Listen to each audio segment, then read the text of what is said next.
Hi friends, అందరికీ welcome to our channel అమ్మతో రీతూరిని vlogs. ఈరోజు వీడియో వచ్చేసి ఏంటి అంటే మిల్ మేకర్తో మసాలా కర్రీ ఎలా చేయాలనేది ఈజీ ప్రాసెస్లో అందరూ చేసుకునే విధంగా ఈరోజు ఈ వీడియోలో నేను చూపిస్తాను. తప్పకుండా ట్రై చేయండి. ఈ కర్రీ చాలా అంటే చాలా బాగుంటుంది. మనం ఎందులోకైనా వేసుకున్న ఈ కర్రీ అనేది సూపర్ అంటే సూపర్ ఉంటుంది. నాన్ వెజ్ తినని వాళ్ళకి ఈ కర్రీ అయితే బెస్ట్ కర్రీ అని అయితే నేనైతే చెప్తాను. తిన్నాక మీరు కూడా అదే మాట అంటారు. తప్పకుండా ట్రై చేయండి. నేనైతే ఈ కప్పు నిండా మిల్ మేకర్ని అయితే తీసుకున్నానండి. ఇలా చిన్న మిల్ మేకర్ని తీసుకున్నాను. ఇందులో 2 సైజు మిల్ మేకర్లు ఉంటాయి. పెద్దవి ఉంటాయి, చిన్నవి ఉంటాయి. పెద్దవి అనేవి టేస్ట్ అనేవి ఉండవండి. నేనైతే చిన్న మిల్ మేకర్ తీసుకొని మిల్ మేకర్ మసాలా కర్రీ ఇప్పుడు నేను ఈ వీడియోలో మీకు చూపిస్తాను. నేను చెప్పినట్టు ట్రై చేయండి. కర్రీ అనేది చాలా అంటే చాలా టేస్టీగా వస్తుంది. ఇప్పుడు మనం కర్రీ ఎలా చేసామో స్టవ్ ఆన్ చేసుకొని స్టవ్ మీద గిన్నె పెట్టుకొని అందులో కొన్ని వాటర్ అయితే వేడి చేసుకోవాలండి. ఇలా ఇప్పుడు కొన్ని నేనైతే ఇందులో వాటర్ అనేది వేసుకొని ఇప్పుడు అవి కొన్ని మరిగేంత వరకు వాటర్ని మరిగించుకొని ఇప్పుడు మనము పక్కకు పెట్టుకున్న మిల్ మేకర్ని అయితే ఈ వాటర్లో వేసుకొని ఒక నిమిషంన్నర పాటు అయితే అందులో వేసి తీయాలండి. మరీ ఎక్కువసేపు అయితే మిల్ మేకర్ని వాటర్లో ఉంచకూడదు. ఇలా నిమిషంన్నర తర్వాత వేడి వాటర్ తీసేసి కొన్ని కూల్ వాటర్ అయితే వేసుకొని ఇలా మిల్ మేకర్ని వాటర్ లేకుండా ఇలా పిండేసుకోవాలన్నమాట. మిల్ మేకర్కి కొద్దిగా వాటర్ కూడా ఉండొద్దండి. ఇలా పిండేసుకొని ఒక 5 నిమిషాల పాటు ఈ మిల్ మేకర్ని పక్కకైతే పెట్టుకోవాలి. చూడండి, వాటర్ అనేవి ఏమి లేకుండా తీసేసాను అనమాట నేను. మీరు కూడా వాటర్ అనేది ఏం లేకుండా తీసుకోండి. ఇప్పుడు స్టవ్ ఆన్ చేసుకుని స్టవ్ మీద గిన్నె పెట్టుకొని కర్రీకి సరిపోయేంత ఆయిల్ అయితే అందులోకి అయితే వేసుకోవాలి. నేనైతే ఆయిల్ అనేది వేసుకున్నాను. మీకు ఎంత ఆయిల్ కావాలో అంత అనేది వేసుకోండి. ఈ ఆయిల్ వేడైన తర్వాత అందులోకి మనము మసాలా దినుసులు అయితే వేసుకోవాలి. ఫస్ట్ నేనైతే జీలకర్ర, అలాగే 2 దాల్చిన చెక్కలు, బిర్యానీ ఆకు వేసుకొని కలుపుకోవాలి.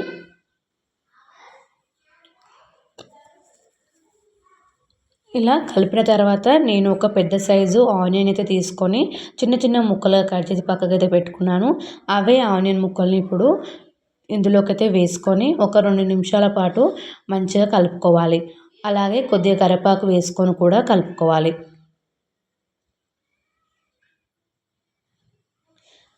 కరివేపాకు ఆనియన్స్ కన్నా ముందు వేస్తే కరివేపాకు మాడిపోతుంది అని చెప్పేసి నేనైతే ఆనియన్స్ వేసిన తర్వాత కరివేపాకు అయితే వేస్తున్నాను. మీరు కూడా ఇలాగా వేయండి. ఇప్పుడు ఒక 2 నిమిషాల పాటు మూత పెట్టుకొని ఆనియన్స్ని సాఫ్ట్గా అయ్యేంత వరకు ఉడికించుకుందాం. అందరికి ఒక రిక్వెస్ట్ అండి, నా వీడియో నచ్చితే లైక్ చేయండి, షేర్ చేయండి. మన ఛానల్ ఫస్ట్ టైం ఎవరైతే చూస్తున్నారో సబ్స్క్రైబ్ చేసుకోండి. 2 నిమిషాల తర్వాత ఆనియన్స్ అనేవి కొద్దిగా ఉడికిపోయాయి కదండి. ఇప్పుడు అందులో కొద్దిగా ఒక స్పూన్ అంతా అల్లం వెల్లుల్లి పేస్టు, అలాగే పసుపు అయితే వేసుకొని కలుపుకోవాలి. అల్లం వెల్లుల్లి పేస్ట్ పచ్చివాసన పోయేంత వరకు కలుపుకోవాలి. ఇలా కలిపిన తర్వాత మూత పెట్టుకొని ఒక 2 నిమిషాల పాటు ఆనియన్స్ని మళ్ళీ ఉడికించుకుందాం.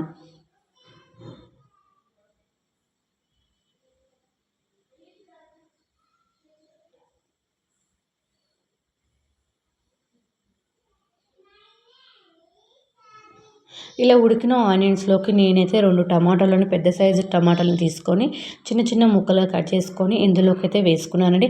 టమాటా వేయడం వల్ల మిల్ మేకర్ కర్రీ అనేది మరింత టేస్టీగా వస్తుంది. అందుకని నేనైతే టమాటాలు అయితే వేసాను. ఇప్పుడు టమాటాలను ఒక 3 నిమిషాల పాటు మెత్తగా పేస్ట్ లాగా అయితే ఉడికేంత వరకు రుబ్బుకోవాలన్నమాట. ఇలా స్పూన్తోనైతే ఇలా స్ప్రెడ్ చేస్తూ ఉండండి. టమాటా అనేది మెత్తగా ఉడికిపోతుంది. ఇప్పుడు ఇందులోకైతే నేను టేస్ట్ సరిపడినంత కారము, అలాగే సాల్ట్ని కూడా వేసి కలుపుకోవాలి.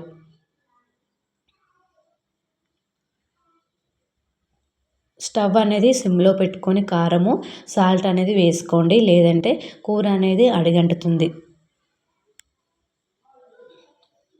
ఇలా కారము, సాల్ట్ వేసిన తర్వాత ఒక 2 నిమిషాల పాటు మళ్ళీ మూత పెట్టుకొని ఉడికించుకుందాం. కారం అనేది టమాటాలకి మంచిగా పట్టాలి. చూసారండి 2 నిమిషాల తర్వాత టమాటాలోంచి, ఆనియన్స్‌లోంచి నూనె అయితే సెపరేట్ అయింది కదా!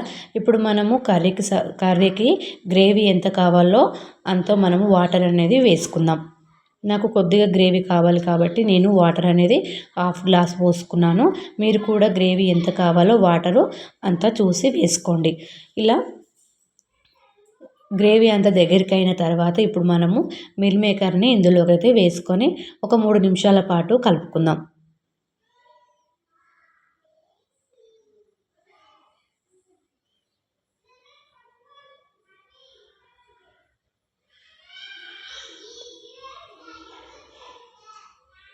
3 నిమిషాల తర్వాత మిల్ మేకరు అందులోకి మొత్తం మిక్స్ అయింది కదండీ! ఇప్పుడు మనము ఫైనల్‌గా లాస్ట్‌కైతే కొంచెం గరం మసాలా, ధనియాల పొడి అయితే వేసుకొని స్టవ్ అనేది ఆఫ్ చేసుకోవాలి.